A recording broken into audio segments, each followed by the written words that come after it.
예, 우리 하나님의 말씀 함께 봉독하겠습니다. 욥기서 8장 7절 말씀입니다. 우리 다 함께 일어나셔서 768페이지 욥기 8장 7절 한 절 우리 한 목소리로 함께 봉독하겠습니다. 읽습니다. 내 시작은 미약하였으나 내 나중은 심히 창대하리라. 한 번 더 읽습니다. 내 시작은 미약하였으나 내 나중은 심히 창대하리라. 아멘. 하나님 말씀입니다. 자리에 앉으십시오. 예, 오늘 우리 신앙생활 하면서 여러 가지 오해하는 신앙의 어떠한 생각들, 개념들이 있습니다. 오늘 말씀을 통해서 우리 삶을 다시 한번 돌아보고 내 신앙의 이해와 내가 서 있는 자리를 한번 하나님 말씀으로 다시 재조정할 수 있는 그런 시간 되기를 원합니다. 오늘 본문 말씀 많이 보셨죠? 내 시작은 미약하였으나 내 나중은 심히 창대하리라. 어디서 보셨어요, 혹시? 가게, 식당. 네. 그거 봤을 때 사실 이게 욥기에 있는 말씀이에요. 욥기, 그럼 욥기에 있겠지 뭐. 이게 아니라 욥기에 있는 말씀인데 그 욥기에 이거 뭐고 다 빼놓고 그 말씀을 딱 봤을 때 여러분은 어떤 느낌이 오셨나요?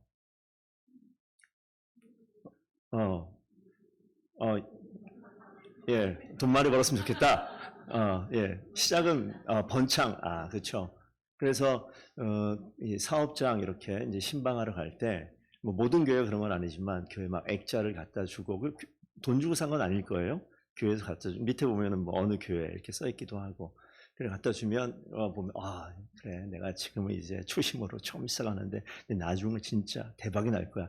이런 생각을 그 문구만 보게 되면 이해하게 되죠. 또 그게 틀렸느냐? 왜 하나님께서 미약하기 시작한 이 과정에 서 있는 나를 더 창대하게 하시겠다. 그 문맥상으로 뭐 거의 뭐 틀리지 않습니다. 그런 의미도 포함되어 있겠다라고 이해할 수 있는데 오늘 성경을 읽다 보면 이 본문이 나온 배경을 보면 약간 생각이 좀 달라질 수 있어요. 욥기가 어려운 게 뭐냐면 똑같은 얘기 계속 반복해서 나와요. 욥이 있고 욥의 세 친구가 등장을 하는데 욥의 세 친구가 와서 한마디 하면 욥이 대답하고 두 번째 안에서 또 얘기하면 또 대답하고 세 번째 또 나온단 말이에요. 그래서 욥기가 40몇 장까지 있는데 중간에 절반 이상은 계속 이런 비스무리한 이야기가 반복이 돼서 이 말씀을 좀 보는데 이게 맞는 건가 아닌 건가 이런 헷갈리는 장면이 있어요. 그래서 우리가 성경을 알고 보면 쉽지만 모르고 보면 혼란스럽습니다. 이건 제 경험을 얘기한 거예요. 욥기를 보면서 이게 하나님 말씀인가? 이게 좋은 말인가? 아닌가? 몹시 혼란스러웠어요. 그래서 오늘 말씀을 통해서 좀 여러분들이 이 방향을 좀 설정을 했으면 좋겠습니다. 그렇게 들어가기 앞서서 신앙생활을 잘한다라는 게 어떤 의미일 것 같습니까? 대답은 안 하셔도 돼요. 신앙생활 잘한다. 그래서 지금 오늘 읽은 이 욥이 나타나는 배경에 욥이라는 사람은 지난주에도 말씀드렸지만 하나님이 보시기에 온전하고 의인이라 칭함을 받았던 사람, 실제 죄가 없어요. 그런데 우리가 성경 말씀을 보다 보면 욥의 친구가 엘리바스와 빌닷과 소발이라는 세 사람이 등장을 해서 계속해서 이야기를 하는데 그 말씀을 딱 떼놓고 보면요. 욥의 상황을 빼놓고 딱 보게 되면 틀린 말은 아니에요.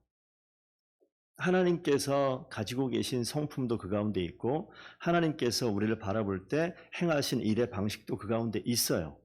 틀린 말이 아니기 때문에 이제 우리가 좀 마음이 혼란스러운 거예요. 그리고 나에게는 딱 맞는 말일 수도 있어요. 왜? 욥은 죄가 없으나 나는 죄가 있기 때문에 그 말씀 보면 나에게 하는 말씀 같아요. 그러니까 하나님이 나에게 말씀하시는구나 이렇게 느끼는데 그 이야기를 듣는 욥은 이게 혼란스러워지는 장면이 나타나는 거죠. 자, 그래서 거기 주보에 나와 있는 제가 PPT 없습니다. 주보에 1, 2, 3번으로 써 있는데 엘리바스가 한 말을 다는 적지 못하고 일부를 적어놨는데 보세요. 욥이 막 고통당하고 있어요. 재산은 다 날라갔죠. 자식들은 한 날 다 죽어버렸죠. 욥은 지금 온몸에 이게 뭐라고 얘기할지 모르겠지만 질병으로 인해서 기왓장 조각을 가지고 몸을 벅벅 긁어서 그 아픔과 그 가려움을 막 견디지 못하는 그런 가운데 제 가운데 누워있는 앉아있는 그런 모습 속에 있는 상황에서 이 욥의 세 친구 첫 번째 엘리바스가 와서 뭐라고 얘기하냐면 잘 생각해봐라. 죄 없이 망한 자가 누가 있겠냐. 정직한 자는 끊어지지 않는데, 그러니까 너 욥, 너 한번 잘 생각해봐. 회개하고 너의 삶을 돌이키고 한번 회복해 라고 얘기하는 거예요. 이 전제가 뭐예요? 너가 생각하지 못하는 죄가 너한테 있을 것 같아. 근데 이때는 처음 만났을 때 부드럽게 이야기해. 나를 이해하고 안타깝게. 그 성경 지난주에 말씀드렸을 텐데, 성경 보면 이 어려운 가운데 있는 친구한테 와서 일주일 내내 한마디 말도 못하고 옆에 있었다고 그래요. 혹시 여러분 그런 친구 있습니까? 내가 고통당하고 있는데 날 찾아와서 일주일 내내 옆에서 많이 힘들지? 같이 그냥 고통에 동참해 주는 듯한 이 모습이잖아요. 일이 있을 텐데, 삶이 있을 텐데 다 멈추고 와서 일주일 내내 같이 있어요. 그러면서 입을 딱 떼는 거예요. 이렇게. 한번 잘 생각해봐, 친구. 나 당신이 참 그렇게 정직하게 의롭게 잘 산 건 내가 알겠는데, 이런 톤이에요. 근데 혹시 기억하지 못하고 있는 죄가 있는 거 아닌가 한번 잘 생각해봐. 하나님이 이렇게 만들지 않거든. 정직한 자에게 이런 식으로 하나님께 대하지는 않으시거든. 이렇게 이야기하는 톤이란 말이에요. 내가 잘못이 없어요. 죄가 없어요. 송 목사 잘 생각해봐. 교회가 그렇게 되는 거는 당신도 모르게 성도들에게 오해를 사는 일들이나 잘못한 일들이 있지 않을까? 내가 친구니까 하는 얘기야. 다른 사람들은 말 못하겠지만 나는 할 수 있는 거 아닌가? 한번 잘 생각해봐. 이렇게 이야기하면 마음이 어떨 것 같아요? 야, 가. 가. 라고 얘기할 것 같지 않아요? 자, 두 번째 한번 가봅시다. 빌닷이 나타나는데, 하나님께서는 정의롭고 공의로우신 분이기 때문에 하나님 정의를 꺾으시는 분이 아니야. 공의를 폐하시는 분이 아니야. 너네 자녀들 죄 때문에 죽은 거야. 이렇게 얘기한다고. 지금 성경에 나와 있는 얘기를 제가 약간 풀어서 얘기한 거예요. 마음이 청결하고 정직하면 하나님이 평안하게 하실 거야. 내 시작은 미약했지만 내 나중은 창대해질 거야. 얘기하는 거예요. 지금 뭐예요, 이게? 야, 너가 지금 죄 때문에 바닥에 가 있지만 너가 죄를 돌이키면 내 인생은 바뀌어서 창대하게 될 거야. 이런 이야기를 지금 오늘 본문 읽은 본문 말씀에 나오는 거예요.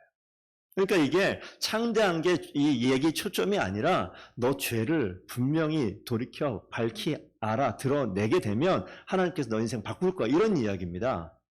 그러니까 여러분들이 지금 한 명이 왔다 갔는데 또 다른 사람이 와서 또 한마디 더 하는 거예요. 자, 세 번째까지 가봅시다.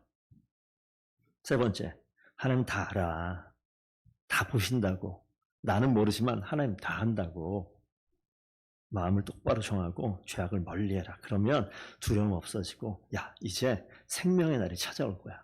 그날은 낮보다 훨씬 더 밝은 그날이 올 거야. 라고 이야기하면, 자, 한 방 맞고 두 방 맞고 세 방째 맞는 거예요. 그럼 어떤 마음이 생기겠어요?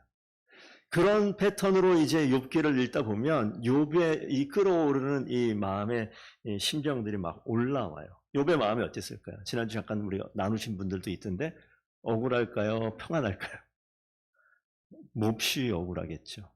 내가 죄가 있어도 이렇게 몰아붙이면 열받아요. 죄를 지어도 이렇게 몰아가면 화가 난다고요. 근데 죄가 없으면 어떡하겠어요? 우리 아이들을 키우면서 아이들에게 이렇게 체벌, 매를 들고 혼을 낼 때가 있잖아요. 부모님들 아이를 키우면서 아이들 말로써 사랑으로써 늘 이렇게 키우셨습니까? 한마디 소리 한번 질러보셨습니까? 우리 자녀들 얼굴을 보니까 소리 많이 질렀네, 부모님들. 예. 표정이 딱 나왔어요, 지금. 예. 그 소리를 질렀을 때, 너네도 나중에 부모님 대박 안 그러나 똑같을 거야. 그런데 소리를 질렀을 때, 마땅히 혼나야 될 상황에 혼을 내기도 했지만, 어떤 경우는 내가 오해해서 실수로 혼을 낸 경우가 있다 없다. 예, 다 있어요. 너네 억울한 거야 지금. 그럴 때 어떻게 하냐면 아이들이 잘못 없이 억울함을 당하면요 고개를 치켜들고 빠락빠락 대들어요.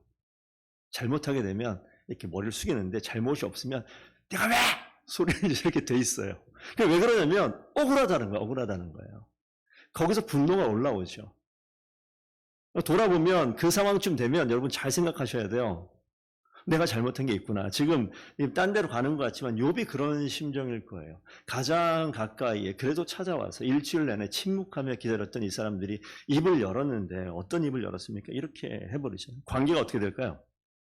좋아질까요? 악화되죠.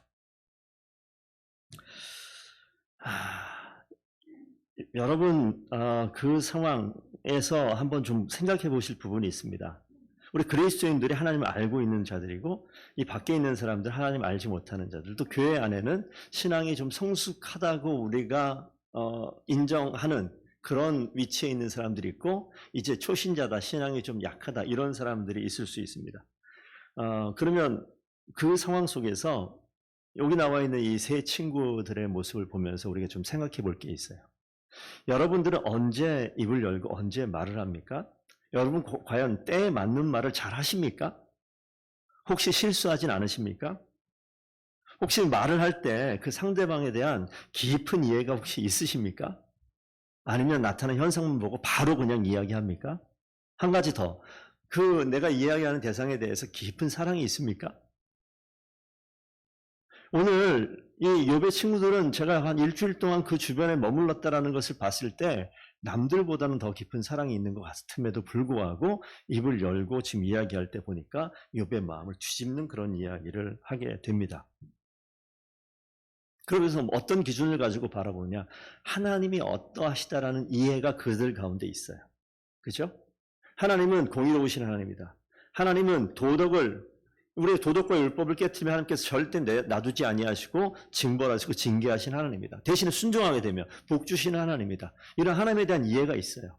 자, 우리도 하나님에 대한 이해가 있다고요. 하나님이 어떤 하나님이시다라는 이해가 있어요. 그런데 우리가 알고 있는 하나님에 대한 이해가 사이즈로 한번 구분해 보면 자, 요만큼. 진짜 하나님은요. 이 컵 밖에 있는 이 전체 다. 그러다 보니까 우리는 이 하나님의 이해를 가지고 이 잣대로 우리 주변의 아들을, 딸을, 친구를, 동료를, 옆에 있는 성도를 이 잣대로 이야기할 수 있어요. 그래서 때로는 문제가 생길 수 있습니다. 자, 신앙생활을 하는 목적이 뭘까? 신앙생활하는 목적이 뭘까? 예수 믿게 되어지면 뭐예요? 내 근심과 불안함을 다 하나님께서 없애주십니다. 우리 아까 너 근심 걱정 마도 그냥 가서 뭐였죠? 어려운 일 당해도 걱정 말아라. 주 너를 지키리. 아멘. 하나님께 지켜주신다. 와, 그렇죠. 예. 그것 때문에 신앙생활 한다. 틀린 건 아니에요. 예. 맞아요. 이 컵 안에 있는 하나님의 진리라고 이야기할 수 있겠습니다. 욥이 지금 겪는 이야기는요, 딴 얘기가 아니라 이 하나님을 더 확장시킨 크신 하나님을 지금 이야기하는 거예요. 우리가 이해할 수 없는 하나님. 걱정, 근심이 오는데 하나님 지켜주시고 도우시는 거, 아멘 하는데 나는 지금 어떠한 잘못도 없는데 왜 내 인생 가운데 걱정이 오는 거야? 근심이 오는 거야? 아픔이 오는 거야? 이럴 때. 그러니까 신앙생활의 목적이 내가 겪고 있는 어떠한 어려움을 직면에 있는 아픔과 고통을 없애기 위해서 내가 신앙생활을 한다. 맞긴 맞는데 신앙생활의 수준을 따지면 초급, 중급, 고급하게 되면 초급의 신앙일 수 있겠다는 거예요. 그러다가 중급의 테스트 오게 되면 이게 올라오는 거죠. 이게 하나님 이런 하나님은 나 안 믿는데 이런 이야기 나올 수 있는 장면들이 나타나는 거예요. 자, 그래서 이런 얘기 많이 듣잖아요. 술, 담배 안 하고 11조 생활 잘하면 좋은 신앙이냐 나쁜 신앙이냐 어때요? 좋은 신앙이에요. 제가 상대로 좋은 신앙. 술, 담배 안 하고 11조 잘하면 좋은 신앙. 이게 술, 담배, 근데 우리가 어떤 이야기를 많이 하냐면 내가 술, 담배를 안 해요. 내가 11조 생활을 해요. 내가 교회에서 지킬 만한 것 다 지키고 있어요. 그런데 이제 막 귀여운 사람들은 여전히 술, 담배 하고 헌금 생활 제대로 못하고 이러면 하고 있는 내가 하고 있지 못한 사람들에게 내가 이야기할 수 있다 없다? 할 수 있죠. 근데 이제 그 이야기를 하게 되면 어떤 일이 벌어지느냐? 이건 이제 또 다른 문제인 거예요. 그런데 우리가 그 자리에만 머무는 경우도 있어요. 더문교회 말고 다른 교회 그런 경우 있어요. 또 교회 목회자나 교회 중직자들도 우리 성도들이 교회 와서 11조 많이 했으면 좋겠다 이런 생각을 하는 교회가 많이 있어요. 왜? 교회도 당연히 유지를 해야 되니까라는 관점으로 되면 이제 문제가 되어지는데 이건 마땅히 하나님께서 명령하신 거기 때문에 지켜나가야 되는 일들입니다. 자, 여러분, 그럼 이렇게 한번 제가 설명을 해드려 볼게요. 우리가 지금 여러분들이 여기 부부가 앉아 계신 분은 이 배우자가 옆에 있지 않습니까? 자, 아내가 일을 하는 경우도 있고 남편이 일을 하는 경우도 있어요. 자, 우리 배우자 한번 생각해 보세요.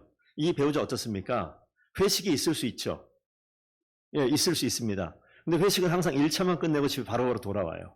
그리고 월급은 무슨 일이 있어도 꼭 맞춰가지고 통장에 입금해요. 괜찮은 배우자예요? 안 괜찮은 배우자예요? 괜찮은 배우자죠. 회식이 있다 하면 항상 2차하고 3차하고 새벽 4시에 들어가고 아침에 들어오고 이러면 어때요? 그 좋은 배우자라고 얘기하기 좀 쉽지 않겠죠. 자, 이 배우자가 좋은 배우자냐? 아니면 좀 포괄적인 것 같지만 내 마음을 깊이 이해하는 배우자. 자, 어느 쪽 선택하겠습니까? 마음 이해 안 해도 됩니다, 목사님. 월급만 많이 갖다 주고 속만 안 썩이면 딱 좋겠습니다. 이렇게 얘기할 수 있겠다 싶은데 그건 어떤 거냐면 요 안에 있는 마음을 다 깊이 이해한다는 건 그 깊은 이해 가운데 이게 포함되어 있어요. 그런 사람은요. 내 배우자의 마음을 깊이 이해하는 사람은 회식 3차, 4차 새벽에 안 들어와요. 일찍 들어옵니다. 월급 꼬박꼬박 챙겨줘요. 그러니까 여러분 뭘 선택하느냐? 아, 목사님 저는 월급만 잘 챙겨서 통장에만 제대로 꽂히면 그거 좋습니다라고 이야기하는 이거는 맞는 이야기지만 놀이터로 따지면요. 아파트 단지 안에 있는 놀이터에서 맨날 노는 그 꼴이에요. 여러분, 우리 학생들 에버랜드에서 놀고 싶어요? 아파트 단지에 있는 놀이터에서 놀고 싶어요? 좀 피식거리잖아 지금. 막 그걸 말이라고 물어봐요, 목사님. 이런 분위기인 거, 그런 거예요. 그러니까 하나님을 이해하는 폭이 넓어지면요, 우리는 금방 놀이터로 따지면 이게 달라요. 에버랜드가 넓다고요? 더 큰 나라 가면요, 하루 종일 봐도 못 볼 만한 더 큰 놀이동산 이런 거 있습니다. 2박 3일 동안 있어야 돼. 일주일 동안 있어야 돼. 이러면서 곳곳을 다 돌아봐야 되는 그런 데가 있어요. 안 가봤으니까 모르죠. 가보면 완전히 달라지는 거예요. 그래서 우리가 지금 이 욥기를 통해서 분명히 봐야 될 것이 뭐냐면 하나님을 알되 크신 하나님을 깊이 알아가는 시간을 가지셔야 돼요. 이 가운데는 신앙의 초보의 시작을 발을 뗀 분들도 있지만 우리가 나아갈 길은요, 그냥 교회 와서 예수 믿고 복 받고 내 어려움이 해결되어지는 그런 문제를 뛰어넘는 크신 하나님을 알아가야 되는 과정들이 분명히 있습니다. 정말 크신 하나님이 어떤 하나님인가? 여러분 한번 그 성경에 그런 예가 나오잖아요. 아브라함이 우리의 믿음의 조상이다 이렇게 표현하는데 아브라함, 그 하나님께서 정말 선택한 그 아브라함에게 하나님께서 어떤 명령하시죠? 아들 이삭을 번제로 바쳐라.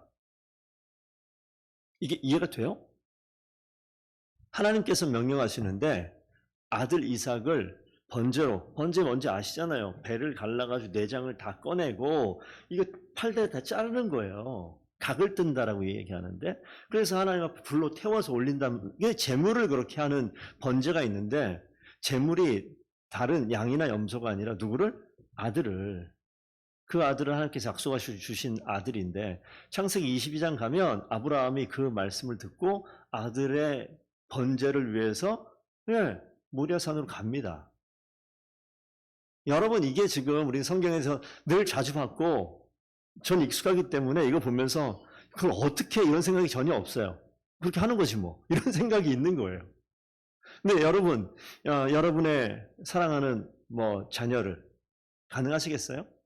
하나님 이렇게 요구하시면 야, 하나님 가짜 아니야? 이런 생각 들지 않겠습니까? 이 사이비 아니야? 이거 하나님 이거? 제대로 아닌 것 같은데 이런 마음이 안 들겠냐고요. 그런 마음 저 들 것 같아요. 그럼 어떡하겠습니까? 그 하나님을 계속 믿어야 돼요? 이런 갈등이 안 생기겠냐고요. 근데 하나님께서 그걸 지금 요구하시잖아요. 내 머리로 이해가 가능한 거예요? 우리의 상식으로 이해가 가능한 거예요?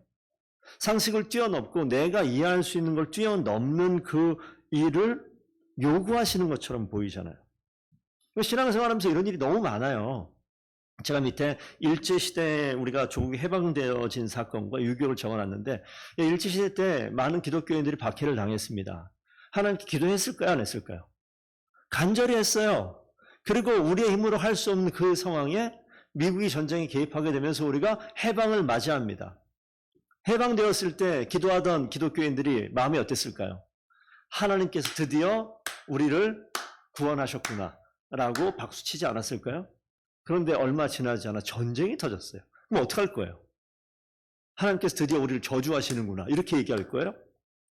이해가 됩니까? 근데 이런 일들이 벌어지는 거예요. 그러니까 우리가 할 수 있는 가장 큰 실수 중에 하나가 뭐냐면 나의 이 머리의 개념과 머리의 이해와 정말 크신 하나님을 물 한 컵 담을 수 없는 이 지혜를 가지고 이 공간을 채우고 남을 만한 하나님을 이해하려고 하는데 하나님이 대체 어떻게 하나님이 그럴 수가 있어? 라고 우리가 얘기를 하더라고요. 내가 아는 머릿속에 하나님을 생각하니까 어떻게 그럴 수가 있어? 라고 분노하고 정의로운 사람은요 차라리 그 하나님 욥의 아내가 그랬잖아요. 그냥 하나님을 저주하고 죽어라. 그 하나님 그거 아닌 것 같다. 라고 얘기하는 거는 이 머릿속에 이 사이즈에서 하나님을 그렇게 평가할 수 있겠죠. 이 관점으로 보게 되면 욥의 아내의 심정과 그 말하는 그 분노 왜 욥의 자녀는 이 아내의 자녀일 거 아니에요. 내 자녀들이 다 죽었는데 내 재산이 한 날 다 날아갔는데 이 상황으로 우리의 상식으로 그 하나님을 욕하고 분노하고 떠나라라고 얘기하는 것이 오히려 속이 시원할 수 있는 그런 표현 아니겠습니까? 그런 상황을 성경에서는 계속 언급해서 나와요. 근데 아브라함이 어떡하죠? 거기에 대해서 분노하거나 반발하거나 이거 없어요. 그냥 순종해 가죠. 자, 우리가 이거 성경을 다 알기 때문에 이게 좀 편안한데 이삭이 죽어요, 안 죽어요? 안 죽어요. 하나님 장난하십니까? 이렇게 얘기할 수 있는 장면 아니에요? 이럴 거면 왜 그런 명령을 해가지고 이 X 고생을 하게 만들어서 여기까지 오게 만들고 제가 가슴이 얼마나 쫄렸는데 이런 이야기 할 수 있는 장면 아니에요? 갔더니 그 과정을 거치고 난 다음에 하나님께서 약속을 성취하신다. 욥의 이 말할 수 없고 이해할 수 없고 분노가 아니고 억울함, 분노와 억울함으로 이 감정을 드러내지 않으면 견딜 수 없을 만한 이 상황을 거치고 난 이후에 하나님께서 하나님 일을 하신다. 하나님 대체 왜 이러신 거야? 저에게 설명을 해달라고 요청하지 마세요. 저도 모르겠어요. 왜냐하면 제 머리가 이 정도밖에 안 돼요. 제 경험이 이 정도밖에 안 돼요. 제 상식이 이거밖에 안 돼요. 하나님께서는 그래서 성경을 통해서 하나님 행하신 일들을 기록으로 남기고 보여주셨다. 이렇게밖에 설명할 수 없습니다. 하나님의 부르심 앞에 항복하는 거예요. 이게 정말 중급을 넘어 고급으로 나아가는 신앙의 성숙의 자리예요. 하나님이 말씀하시면 이게 이해가 안 되고 경험으로 한 번도 해본 적이 없어도 그냥 거기에 항복하는 거예요. 그게 하나님께서 원하시는 하나님을 깊이 알아가는 과정 가운데 경험해야 될 하나님의 성품입니다. 그래서 우리가 신앙생활을 잘하고 30년, 40년, 우리가 앞으로 한 20년 더 지나면 나이가 몇 살이 될까요? 제가 70이 은퇴면 은퇴할 그런 나이가 되고 20년 지나면 은율이가 몇 살인 거지? 30대가 넘어가네요. 결혼해서 애가 있을 것 같은데 그 인생이 쭉 지나가는 동안에 하나님께서 내 인생 가운데 어떻게 개입하시고 어떤 일을 하실지는 우리는 몰라요.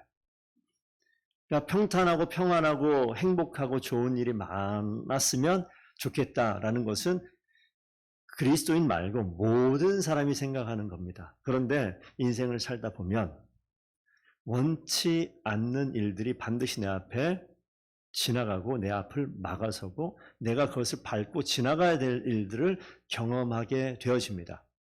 두 가지죠. 하나는 내가 잘못해서 거기에 대한 인과응보, 죄의 대가로 그 일들을 경험하는 일들이 있어요. 하나님 그것을 분명히 범죄라고 얘기합니다. 그런 거 말고 내가 아무리 봐도 앞뒤로 뒤져보고 아무리 봐도 하나님 앞에 정말 잘못이 없는데 왜 내 인생 가운데 이런 고난의 시간을 겪어야 되는가, 이런 시간도 있단 말이에요. 첫 번째 건 문제되지 않아요. 주님께 돌이키면 되니까. 두 번째 같은 경우에 이게 오늘 욥이 말하는 우리를 향해서 하나님을 더 깊이 이해하라고 말씀하시는 명령이죠. 그래서 우리가 성경 말씀 한 세 군데를 좀 보고 말씀을 좀 마무리할까 합니다. 여러분, 이런 표현을 한번 해볼까요? 여러분의 삶의 자리에서 겪는 곤란, 두려움, 아픔, 고통, 뭐 이런 것들, 이게 삶에 내가 정말 처절한 실제 우리가 경험하는 현실, 실존적인 현실 이렇게 표현할 수 있겠는데, 이 모든 것들을 담아낼 수 있는 여러분 그런 신앙, 그런 용기가 여러분 있으십니까? 이게 좀 커요. 좀 크단 말이에요. 담아낼 수 있어요? 못 담아내겠어요 라고 얘기할 수 있겠죠. 하나님께서 지금 욥을 향해서 요구하는 것들이 이거예요. 그런데 이게 그냥 되느냐? 그냥 안 되죠. 자, 로마서 5장 말씀 한번 보겠습니다. 제가 이거를 길어서 중간에 좀 축약하면서 줄여놨는데 한번 보십시오. 우리가 환난 중에서 즐거워하나니 이는 환난은 인내를, 인내는 연단을, 연단은 소망을 이룹니다. 자, 환난이 어디로 갑니까? 환난과 소망이 이게 연결이 돼요? 여러분, 환난을 소망하는 사람이 어디 있어요? 그런데 성경을 보니까 환난을 즐거워합니까? 말이 안 되잖아요. 근데 환난 가운데 즐거워하고 환난을 소망으로 받아들일 만한 그런 이유가 뭐 때문에 그러냐면 우리가 아직 연약하였을 때, 그런 우리를 뭐라고 표현하면 연약하다. 신앙이 초보다라고 얘기할 수 있어요. 연약할 그때에, 할 수 없을 그때에 그리스도께서 경건하지 않은 자, 연약한 우리, 나를 위하여 죽으셨도다. 그 상황 오게 되면 죽으면 죽었지 못하겠습니다라고 얘기할 수 있는 그 상황에 내가 죽는 게 아니라 주님께서 죽으셨습니다. 죽으심으로 말미암아 뭐를? 사랑을 확실하게 드러냈다라는 거예요. 하나님이 그런 하나님이에요. 죽음을 직면하고 정말 하나님을 저주하고 떠나고 싶은 그런 마음이 있는, 차라리 죽으면 죽었지 못하겠습니다라고 얘기할 그 순간에 직면했을 때 이 말씀을 아셔야 돼요. 내가 죽는 자리가 아니라 그 자리에 주님께서 사랑으로 인하여 우리 대신 죽으셨다는 거예요. 그래서 그 갈등과 어려움의 자리를 화목으로 만들어내시고 하나님 죽으셨다 부활하신 것을 통해서 우리가 겪어야 될 그 고통의 자리, 죽음의 자리, 거기에서 우리를 구원하셨다는 내용이에요. 그러니까 그 직면했을 때 어떤 심정이냐? 차라리 내가 예수 믿는 거 다 때려치고 죽었으면 좋겠어요. 이런 마음이 올라올 수 있다는 거예요. 그게 잘못됐다는 게 아닙니다. 그런데 말씀을 기억하셔야 돼요. 그 죽음의 자리에 대신 죽으신 예수 그리스도. 그 죽음을 면케하기 위해서 이삭이 죽는 그 자리에 이삭을 죽이지 아니하고 아브라함아 외치잖아요. 멈추게 하잖아요. 그리고 죽음을 경험하지 않게 합니다.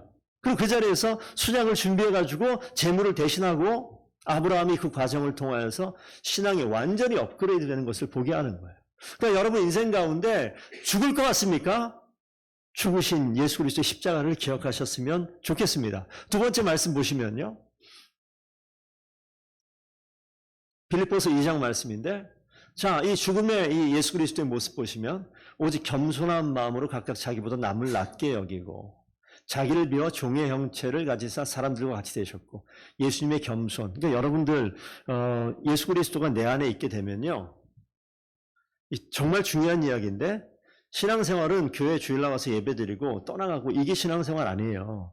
우리가 말씀을 본다. 말씀을 보고 말씀을 1년에 1독을 하고 2독을 하고 시간이 지남에 따라 성경을 구석구석 내가 지식이 더 채워지고 이게 신앙생활이다라고 착각하시면 안 돼요. 그건 신앙생활의 단계 중에서 계단 한 계단 한 계단씩 올라가는 거예요. 내가 올라갈 여기 교회가 8층이라면 여러분 8층까지 오려면 1층에서 8층까지 한번 걸어 올라와 보세요. 어느 날 한번. 쉬운가? 안 쉬워요. 7층 저 밑바닥에 와서 거기서 멈추면 교회는 못 들어옵니다. 이 단계를 계속해서 걸어 올라와야 되는 과정이 분명히 있는 거예요. 그래서 신앙생활은 그냥 여기 왔다 갔다가 아니라 들어오게 되면 예배에 참여하게 되고 주님을 만나게 되어지는 과정으로 생각해 보면 여러분들이 신앙생활 진짜 제대로 하려면 이 말씀이 들어와서 이 말씀이 내 마음의 주인이 되는 거예요. 내가 죽으면 죽었지 못합니다라고 얘기할 때 이건 뭐예요?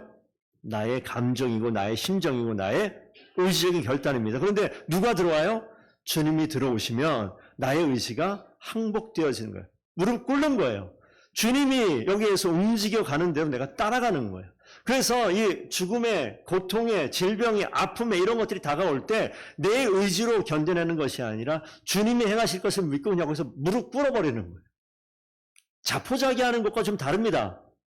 자포자기는 그냥 없애버리고 아무것도 없이 될 대로 되라지만 아니요. 하나님 앞에 무릎 꿇는 것은 될 대로 되가 아니라 하나님께서 하십시오라고 순종하는 거, 복종하는 거예요. 그래서 주님께서 어디까지 복종하십니까? 자기를 낮추시는데 죽음의 자리까지 복종하셔요. 자, 눈치 빠르신 분들 보셨겠지만 아까 로마서 말씀도 죽음이 나오고 여기도 죽음이 나와요. 모든 이름 위에 뛰어난 이름을 주사 모든 입으로 예수 그리스도를 주라 시인하며 이거예요. 여러분 인생 가운데 내 인생에 내가 주인인 삶을 우리가 늘 살아갑니다. 내 뜻대로 안 되면 열받아요. 내 뜻대로 모든 일을 하고 싶어가지고 주변 사람들 조종하기도 합니다. 내 뜻대로 뭔가 하려고 뇌물을 쓰기도 합니다. 내 뜻대로 뭔가 하려고 힘을 쓰기도 하고 권력을 쓰기도 하고 사람을 속이기도 하고 뭐 때문에 내 뜻대로 하려고. 그런데 오늘 예수 믿는 그리스도인의 신앙이 성숙해지면 내 뜻이 아니라 주의 뜻대로 하는 거예요. 그럴 때 주님이 원하시는 일이 되어지는 것을 아버지께 영광을 돌린다라고 얘기하는 겁니다. 마지막 한 가지 말씀만 더 보겠습니다. 자, 그 연결시켜서 보세요. 고린도서 4장 말씀에 보배를 질그릇에 가졌다. 우리 몸을 질그릇이라고 표현합니다. 우리 몸 안에 뭐가 있어요? 보배가 들어와 있어요. 이 안에 지금 물이 들어와 있습니다. 제가 먹던 물이에요. 아무도 안 쳐다보죠. 이 안에다가 금반지 한 2돈짜리를 집어넣게 되면 원하시는 것은 가져가세요. 금반지가 들어있는 컵과 내가 마시는 물이 있는 컵과 어떤 거 가져가실래요? 원하시는 대로 가져가시라고. 속에 있는 것도 다 가져가시는 분 거예요. 못 봤으면 모르지만 본 사람은 먹던 물 있는 컵과 금 2돈이 들어있는 컵을 구별할 줄 알잖아요. 그러면 어떤 거 가져갈 거야? 은유라, 어떤 거 가져갈래? 금. 단 0.1초도 기다리지 않고 너의 마음이 우리 모두의 마음이야. 그런 거예요. 그런 거 결정해서 가는 거예요. 자, 그게 뭐냐면 이 안에 무엇이 들어있느냐. 저 표현입니다. 내 몸 안에 보배가 들어있어요. 내 몸 안에 주인 되신 예수 그리스도 들어와 있어요. 겸손하신 그분이 들어와 있어요. 그분, 나를 위해 대신 죽으신 사랑이 있으신 그분이 들어왔어요. 그래서 사방으로 오겨쌈을 당하여도 쌓이지 않고 답답한 일을 당하여도 낙심하지 않고 박해를 받아도 버림받지 않고 거꾸러짐을 당하여도 망하지 않고 나는 이미 망하죠. 나는 답답하죠. 나는 낙심하죠. 나는 정말 내 인생 다 망쳤다라고 이야기할 그때에 이 안에 누가 있어요? 보배이신 예수 그리스도가 있어요. 항상 우리의 예수의 죽음을 우리의 몸에 짊어지면 이거 되게 얄팍한 얘기 같기도 해요. 대신 죽으신 주님 앞에 숨어 있는 거예요. 대신 죽으신 주님 앞에 숨어 있는 거예요. 내 인생의 위험과 어려움을 막아줄 주님 앞에 숨어 있는 거예요. 그런 그림입니다. 예수의 생명이 또한 우리 몸에 나타나게 하려 함이라. 예수의 생명이 나타난다. 주님의 그 주인 되심이 드러난다. 주님의 주권이 나타난다. 주님이 주인 되신다. 다 같은 내용입니다. 그래서 우리 살아있는 자가 항상 예수를 위하여 죽음에 넘겨지면 이거 쉽게 얘기하면 그거예요. 우리가 예수를 위하여 죽음에 넘겨지면 이게 뭐예요? 우리가 죽는 것이니까. 그래서 죽으셔야 돼요. 그리스도인의 신앙의 정점은요. 죽음입니다. 죽음. 죽는 거예요. 그러니까 여러분 인생 가운데 진짜 죽는 일들이 벌어져야 돼요. 우리 그런 표현 막 하잖아요. 내가 아직 성질이 덜 죽어서. 들어보셨어요? 내가 아직 혈기가 아직 왕성해서. 뭐예요? 살아있다라는 거예요. 근데 예수가 내 안에 들어와서 그분이 보배가 되고 그분이 주인 되면 내 혈기와 내 감정과 내 생각과 내 지혜와 내 재산과 나의 가족과 나의 모든 것들을 죽음의 자리에 내어놓을 수 있는 용기가 필요합니다. 욥기가 우리에게 주는 그런 교훈이에요. 우리 신앙생활 가운데 여러분 초급입니까? 중급입니까? 고급입니까? 이거를 누가 평가를 해요? 우리가 인위적으로 이렇게 나눠봤습니다만 여러분 지금 그 자리에서 한 단계 더 하나님 앞에 나아갈 수 있는 귀한 주의 일꾼들 되기를 간절히 소원합니다. 그래서 이해하기 어려운 하나님을 더 알아가는 성도들 됐으면 좋겠어요. 이미 다 알고 있다고 생각하지 마세요. 예수 믿고 천국 가는 거 아니에요? 예수 믿고 십자가에 돌아가셨어요. 그래서 나 그거 믿으면 구원받아요. 그 이상 할 말이 없는 거 아닙니까 혹시? 그건 아니에요.